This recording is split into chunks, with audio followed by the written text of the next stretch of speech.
Hi guys! Welcome back again to my channel. At for today's video nga ay may nag-PM sa akin na reviewin ko daw itong bagong labas na loan app na to. At tamang-tama, nakita ko din yung ads na to online at yung ino-offer nga ay, ayan, 30,000 pesos at super low interest daw na 0.05%. Pagka nag-loan ka ng 5,000 pesos, ang babayaran mo lang is 5,250. So, ang tubo, 250 pesos lang. At kung 20,000 naman ang ilo-loan mo, 21,150 ang babayaran mo. So, dito, 1,150 lang ang tubo. O, diba? Ang ganda ng ino-offer. At ito ay bago lang din na labas na may 4.8 na ratings nga. So, kung interesado kayo mapanood yung video na to dahil baka ito na isa sa makatulong sa inyo pag nangailangan kayo ng pera in the future, ay panoorin nyo yung video na to hanggang dulo para makita nyo nga kung hanggang kailan talaga yung pagbabayad at kung buo ba nating matatanggap ang ilo-loan natin dito. Pero syempre, kung bago ka pa lang dito sa aking YouTube channel, ay huwag mo kalimutang mag-subscribe at pindutin mo na din yung notification bell para lagi kang maging updated sa mga next uploads ko. At sumali ka na din sa aking GCash giveaway every month yan at sa aking dalawang cellphone giveaway. Kung paano sumali, kailangan lagi ka lang updated sa mga ina-upload ko dito sa YouTube at huwag mo kong kalimutang i-PM sa aking Facebook page para maisali agad kita. So ayun na, simulan na natin.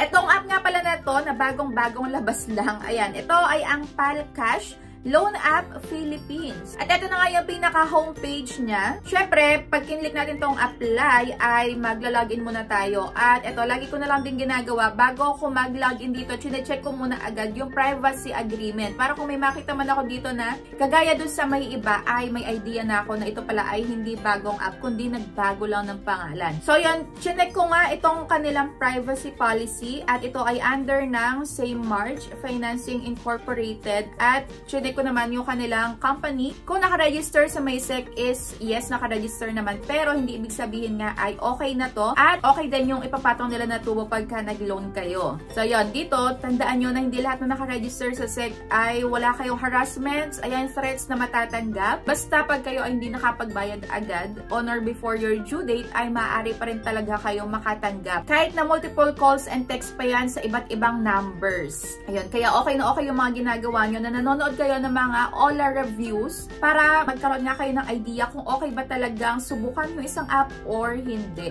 So, yan na nga, ako ay inofera ng 15,000 pesos. So, dito na nga, naloka agad ako kasi nagbago agad yung pangalan niya dito, which is, ayan, Perago na pala. So, yan, pagpapatuloy pa ba natin? Ito pala, nagbago lang pala ng pangalan. Nakakaloka.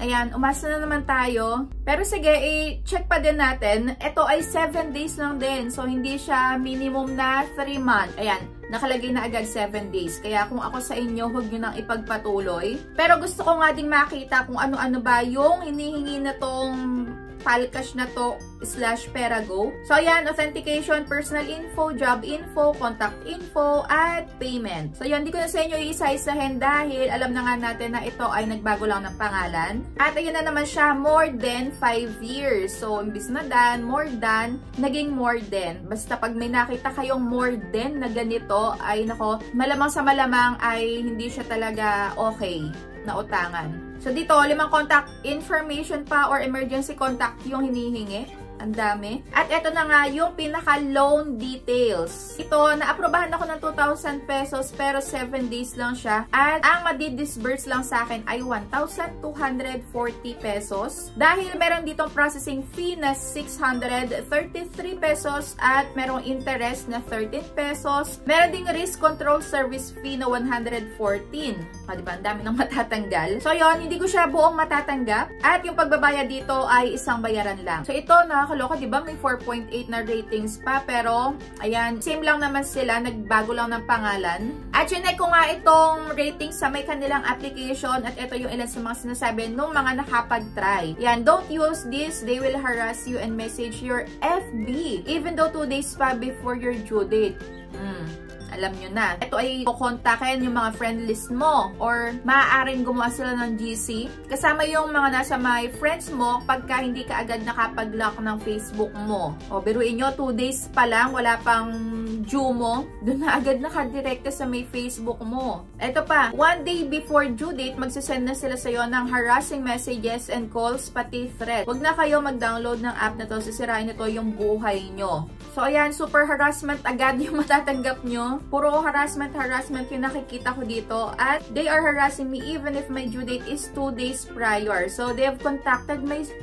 Ayan, ito na yung sabi ko. They have contacted my Facebook friends telling them to pay my loan urgently. So, ito, legit na kukontakin yung mga friends mo sa may Facebook kahit na wala pa nga yung due date mo. Kaya, wag na kayo dito magtatry para sa akin. Ayan, not recommended talaga to basta hindi nyo buong matanggap at ang laki ng mababawas ay text na yan. Ayan, hindi lang pala kinontak. They have sent my photos and ID to several people in my friend list which is against the data privacy. Literally a scam. The principal amount stated is 3,000 pesos pero ang na-receive lang niya ay 1,240. Ayan, nakakatakot tong mga ganitong klase ng agents. Lahat gagawin para lang mapagbayad kayo kahit na hindi nyo pa man din due date. At ito pa isa, huwag da-download ang app para umutang dahil haharasin ka nila. Ayan, through email at ipopost ang mukha mo sa FB kahit hindi mo pa due date. And take note, 3,000 ang loan pero ang matatanggap lang is 1,800. Ayan, nag-i-email din to, nagpo-post sa may Facebook o kontakin yung friends mo sa Facebook. Ayan, 1 day or 2 days pa lang bago yung due date mo, talagang makatanggap ka na dito talaga ng harassment.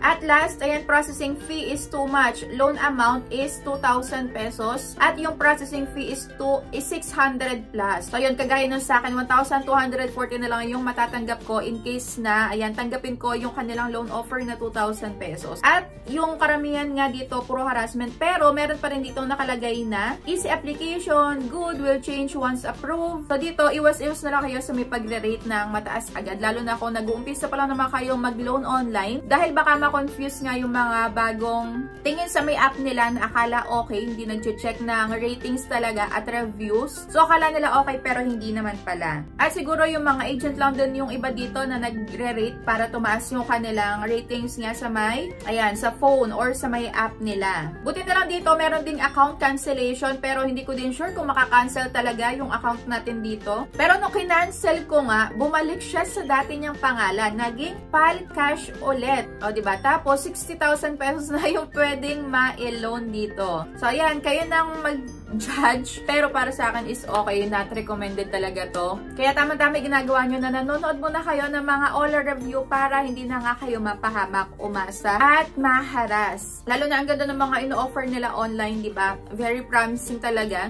Akala natin mahaba yung pagbabayad. Ayan, 3 months, 6 months. Pero ang totoo ay 7 days lang pala dapat mabayaran na. Kagaya na to, 1 day or 2 days pa lang yung due mo. Yan, hindi mo pa due, haharasin ka na nila.